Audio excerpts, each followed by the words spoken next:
और उस वक्त को याद करो जब लुकमान ने अपने बेटे को नसीहत करते हुए कहा कि बेटा, अल्लाह के साथ शिर्क ना करना, शिर्क तो बड़ा भारी जुल्म है।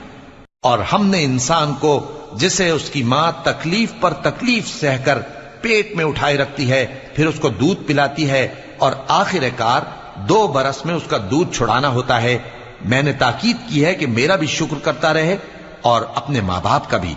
कि तुमको मेरी ही तरफ लौट कर आना है। और अगर वो दोनों तुझ पर जोर डालें कि तू मेरे साथ किसी ऐसी चीज को शरीक करे जिसका तुझे कुछ भी इल्म नहीं, तो उनका कहा ना मानना। हां, दुनिया के कामों में उनका अच्छी तरह साथ देना और जो शख्स मेरी तरफ रुजू लाए उसके रास्ते पर चलना।